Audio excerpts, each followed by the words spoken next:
อันนั้นบ่งามเนาะงามบ่งามตัดหนึ่งอ่ะอ๋อเสียเงินไปเขาไม่อยากดีแต่บ่เฮิร์นอันนี้ทินเนอร์นี่ยอมมันเนอะขวดละลิตรพอดลิตรหนึ่งเนาะก็เจ้าว่าขวดละลิตรอ้าวบ่เขาเห็นเขาซื้อมื้อนั้นน้ำมาค่านี่ล่ะมาซื้อคือมันเต็มมันสิเต็มแล้วมันสิเต็มเลยก็จะซื้อมาบ่เต็มบ่เพื่อพามีมือแสวงที่สู้ยาวมาให้ลูกคอยสุขภาพแข็งแรงผมเจ็บจะได้ผมใครอย่ามีพัฒนาสิ่งใดมาในสิ่งนั้นเพราะว่าเขาจะเห็นงานอย่างคอยมาเพื่อหลักให้เลยมันติดตาให้เลยมันเต็มสีทองอันนี้คือสีดำอ๋อของพ่อเป็นสีดำของเจ้าเป็นสีทองบ่ไม่ใช่คือดูว่ามาเมื่อกี้นี่คิ้วมันเพื่องถ่ายขึ้นกุ้มๆเบิ่งอยู่ลุงบ่แม่นวีเลยบ่คือจะว่าคิ้วขึ้นห้องห้องฮักผู้มันเป็นรถเจ้าไปจักมาโอ้ว่าเราข่อยกันเนาะรถเป็นกินน้ำมันเพื่อเห็นนะ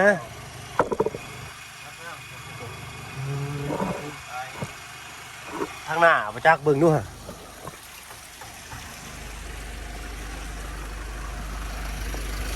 มีเนื้อหัวเนื้อซึมบ่จักบ่มีเนาะถือกินขึ้นมาพี่หน่อยเนาะอย่าเท้าผ่านนะเพราะผ่านเขตที่เป็นล่างน้ำมันรถเองครับเดี๋ยวมาเมนไปจังน้องลุงเนาะนี่ยังไปสันก่อนดิโดยสบายดีทางลุงจันพี่หน่อยเนาะคนพามาแต่พุ่นแหละชายแดนเวียดพี่หน่อยเนาะไปซื้ออุปกรณ์ให้ทั้งน้องเลี้ยงเพิ่นพี่หน่อยเนาะใกล้มาครบเลยเด้อพี่น้องเด้อเนาะทางบ่าวเพิ่งก็ได้เนาะไหนเปิดได้ลุงดูเว้ย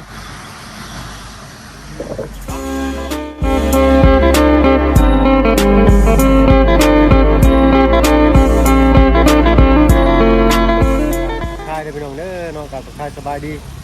ใหญ่จะดีแล้วก็ FC เบิดทุกทานอีกเช่นเคยพี่หน่อยเนาะใช่นี่ได้ไหมล่ะเนาะไปให้ทางโรงเรียนกันเนาะ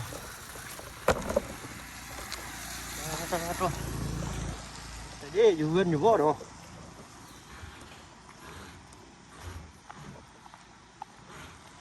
คนผ้าหักตะคอยลงน้อยนึงพี่หน่อยเนาะใกล้สีเศร้าแล้วล่ะ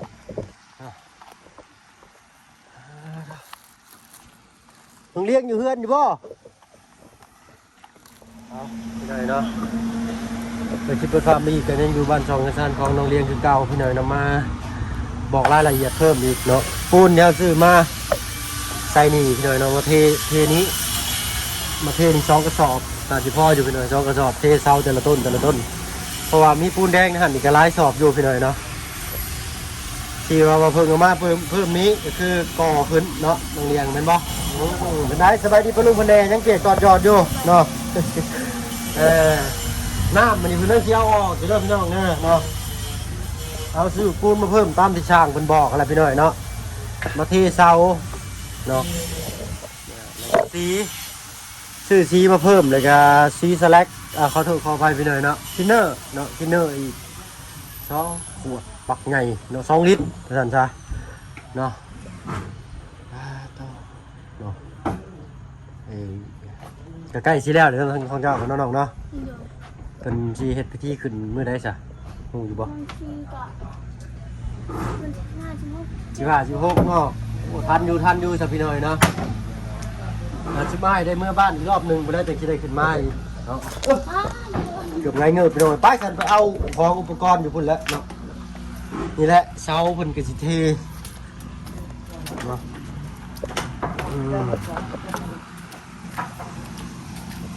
ไหนพากินข้าวกินน้ำแล้วล่ะยังไม่ทันกินข้าวเช้ายังมาทันได้กินข้าวเช้าซ้ำตัวนี้ก็บ่าย2เลยได้นี่มาพากินข้าวกินน้ำให้น้ำให้สุกก่อนต้มอะบังบ่ตัวโคตรเนาะ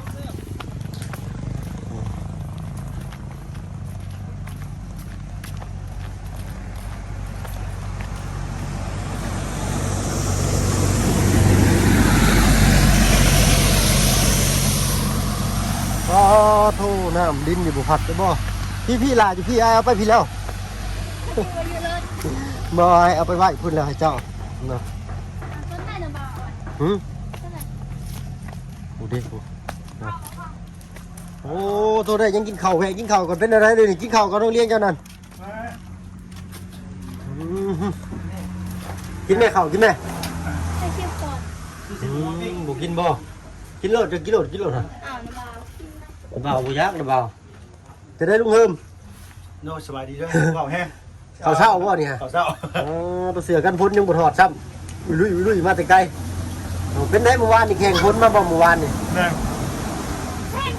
ตั้งแต่4 โมงฮอด10 โมง ยังนะ เบา เบา ไว้เลย ยังเบาก็ค่อยเจ้าน่ะข่อยมาจักตีหลุดหัวจักโอ้ยเที่ยงคืนนอนตีหนึ่งวะไป ผู้ชายของนอนบ่ เช่าห้องนอนอยู่เมืองพีน ข้าเธอดอนะ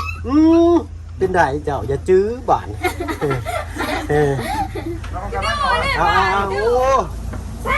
ปิ้งชีน นี่มา มัน แม่ ต้องเรียนกินแม่เจ้าจะบ่ได้กินข้าวเช้านะไอ้กินเลยได้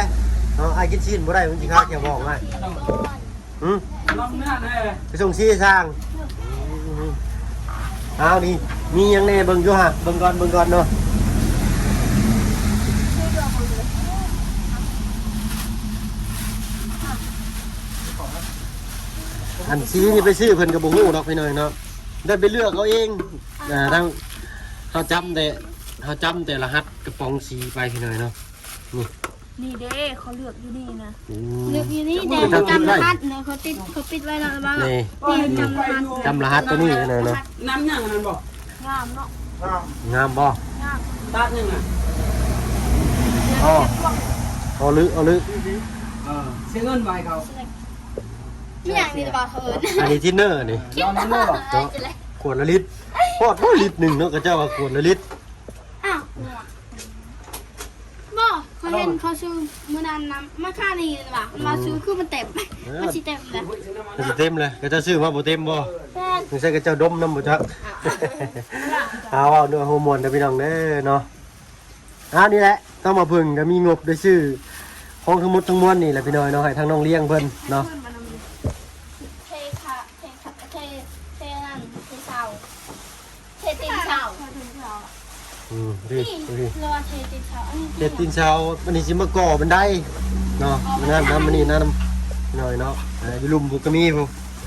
อยู่ลุมพุ่นแล้วก็อันนั้นอีกเครื่องชอบพี่น้อยหน่อย3-4ชอบลงปูนทั้งบล็อกทั้งทางนี้เนาะ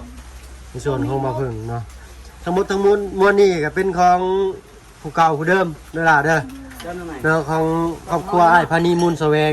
เนาะซอยเจ้ามีแต่ฝากเจ้าขอบคุณทั้งอ้ายเพิ่นเด้อ คุณบอกเพื่อพานิมุสแวงที่สู้ยาวมาให้ลูกคอยสุขภาพแข็งแรงของเจ็บจะได้ของใครยังมีปรารถนาสิ่งใดมาในสิ่งนั้นบอกว่าเขาจะเห็นงานอย่างเขาจะทำเงินหลักให้เลยมันติดมาให้เลยมันเต็มขอบคุณทางว่าเพิ่งที่ซื้อเป็นสะพานบุญให้ขอให้ระบาดสุขภาพแข็งแรงความเจ็บจะได้ความใครยังมีปรารถนาสิ่งใดมาในสิ่งนั้นเพราะว่าระบาดที่ไปใส่มาใส่ขอให้ตลอดปลอดภัยสำหรับใครยังมีเป็นมาให้เต็ม ถูกเนาะเนาะทั้งหมดทั้งมวลนี่ก็เป็นในส่วนของบ่เพิ่นก็หมดแล้วพี่น้อยเนาะบาทมีแต่ถ้าได้ขึ้นเฮือนเจ้าบาทนี่เนาะ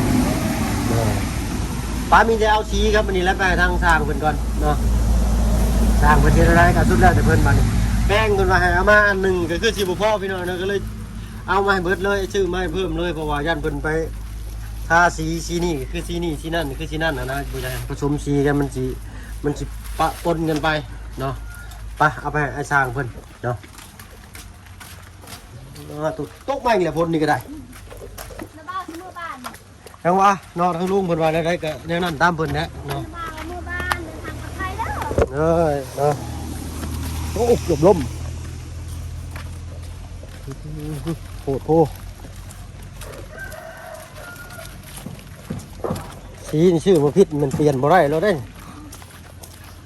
ถ้าว่ารหัสทางกล้องพิษนี่ก็คือแย่เลยพี่น้องเนาะเปลี่ยนบ่ได้เปลี่ยนก็อยู่ใกล้35กิโล ซื้ออยู่ใส่ อยู่แสดงบุใกล้บ่แสดงจะไปแต่ละเถื่อเนาะ 35-40กิโลพุ่นแหละพี่น้อยเนาะทั้งให้ทั้งลุงมันประชาพาไปพี่น้อยเนาะไปอาศัยไปเพิ่งเพิ่นนี่ละไอ้โอ้ โอ้คนโพนี่ก็บ่ไหว โหดโพพี่น้อยเนาะ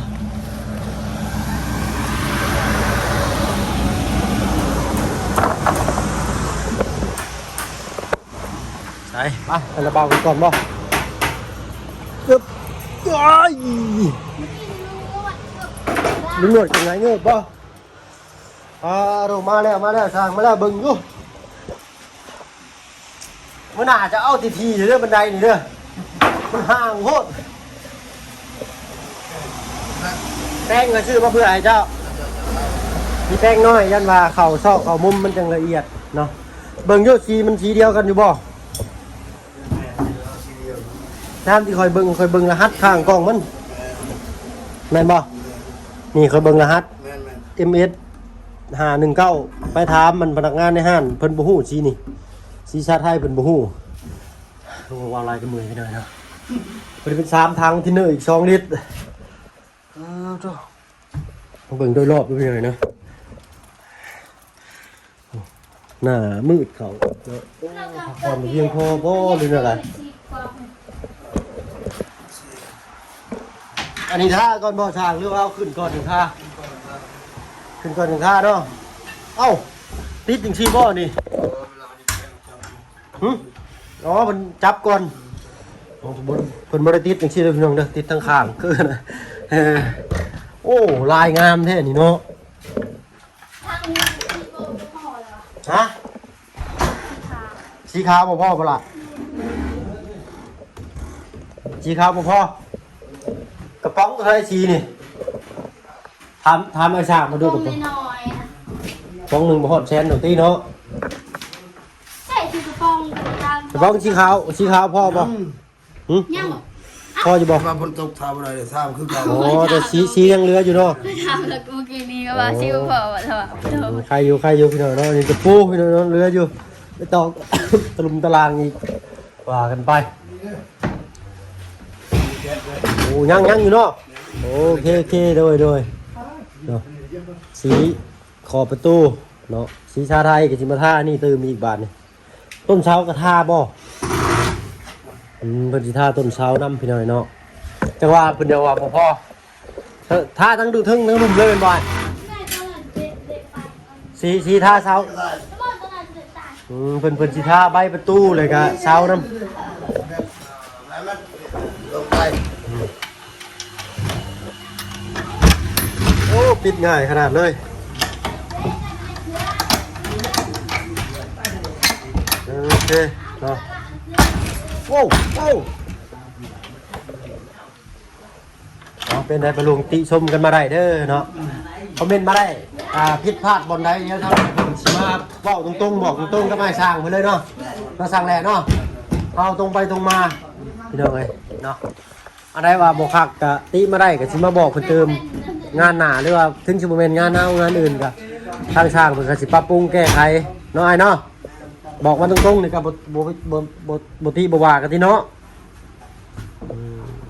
ไปได้น้องเลี้ยงจะเบิ่งโดยรวมแล้วปรับบัก10เลยเฮ็ด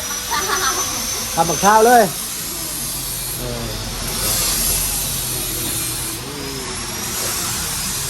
ใบประตูนี่แบบดีเลยทีเดียวเนาะเป็นไม้แผ่นเดียวตัวนี้งามเลยเนาะไม้บ้านเพิ่นนิยมทำบ่งามแต่ทางบ้านอ้ายน่ะสิอัพราคาขึ้นอีกเลยส่วนมากเพิ่นสินิยมเป็นปูนส่วนหลายไม้นี่อยากแพงวอเตอร์แลนด์คมๆพี่น้องเนาะนี่แต่เบิ่งน้ำอ้ายเพิ่นนั่นแหละเนาะผูกเรือนตามใจผู้อยู่ผูกอู่ตามใจผู้นอนนะเจ้าก็มีเรือนอยู่กันเช่าเลยจ้ะใช่จะได้ไปเก็บของอีกบ่ใช่ เมื่อกี้นี่ให้เราแป้งมา เป็นไร เทเจอร์ เคเจอร์โอเคเคเจอร์อันนี้ห้องใบน้องเลี้ยงห้องใบนี่ ของพ่อเจ้าของเจ้าอยู่ไซส์ของเจ้าเป็นห้องโรงเรียนไม่ได้เนาะเปิดรับลมใช่ขวาเนาะ พ่อคอยนะมันมีสีทองอันนี้เป็นสีดำ อ๋อของพ่อเป็นสีดำของเจ้าเป็นสีทอง บ่เพราะว่าของพ่อเป็นสีทอง อ๋อของพ่อเจ้าเป็นสีทองของเจ้าเป็นสีดำเอารถแบบจับหรือว่าบ้านพุ่งบ้านผักเป็นแบบของดีเลยได้พี่หน่อยเนาะเนี่ยแบบงามตัวมาตัวดีเลยวัสดุบ้านนอกเพื่อถือว่าสุดยอดเกียรติดีขนาดทั้งนั้นเลยต้องจะดีกับเขียนกันพี่หน่อยเนาะตามงบของผู้ใหญ่เป็นสมทบมาเนาะผู้ใหญ่เป็นให้ได้เฮ็ดได้เขาก็ตามงบผู้ใหญ่เป็นเลยตามจุดประสงค์เลยเขาบ่มีสิทธิ์เลือกเนาะจำเป็นเลยว่ามันบ่มีหรือว่ามันขาดตลาดจริงๆมาประตูตัวนั้นถือว่าเป็นตัวธรรมดาบานพับตัวนั้นเนาะบานพับประตูกองเยี่ยมนี่ธรรมดาแต่ตัวนี้เนี่ยกองดีเลยโอเคเอาก็มีแต่เจ้าเบิ่งน้ำตื่มอีกเด้อล่ะเด้อเนาะง่ายก็สิไปทางอื่นก่อนบาทนี้เนาะมาแล้วน่าสำหรับที่นี่สบายดีจ้าเนาะไปกันทั้งทางแหล่เด้อเดี๋ยวคุณพ่อยังกระแจงน้องเลี้ยงเพิ่นอีกเด้อเนาะไปพี่น้องไปอึ๊บอุ้ยบันไดนี่ก็ได้บันไดขยันนี่ไฟขี้ข้านขึ้นบ่ได้ก้าวใหญ่โหดลุงหนวดเกือบพลาดเบิ่งเรื่องตู้นี่ไม่เก็บไว้ก็ได้เนาะเอาสรุปพี่น้อยเนาะทางมาเพิ่งกันจบทิ้นพี่น้อยเนาะบ้านนี้เหลือแต่ยังเห็ดกระปุ้นเด้อน้ำอ้ายยังเรื่องงบเห็ดกระปุ้นบ้านนี้เด้อเนาะทางอ้ายสิเห็ดกระปุ้นสุกินถ้าทางลุงเฮิมเพิ่นว่างพุ่นแหละนะลุงเฮิมเชฟใหญ่เพิ่นว่าพ่อมื้อใดก็สิมื้อนั้นน่าสิเป็นรอบหน้าพอดีเนาะขึ้นเฮือนเจ้าแล้วบ่หรือว่าเฮ็ดขึ้นเฮือนเจ้าเลยบ่หรือแนวใดก็ท่าฟังเมืองน้ำกะละเวลาลุงเฮิมอีกเด้อเนาะโอเคอ้ายไปก่อนท่านเนาะแจ้งไว้ซำนี้เด้อไปละบ๊ายบายพี่น้อยเนาะยังบ่ฮู้ทางลุงเพิ่นเด้อเนาะบ่มื้อนี้กับมื้ออื่นหรือจังได๋รุ่นเบิ่งกันอีกพี่น้อยเนาะปาดโตอยากเนาะเพื่อนบ่ให้เว้าไปแล้วพี่น้อยเนาะดีมีแฮงปัจจุบันทุกคนตลาดที่นี่สบายดีจ้ะ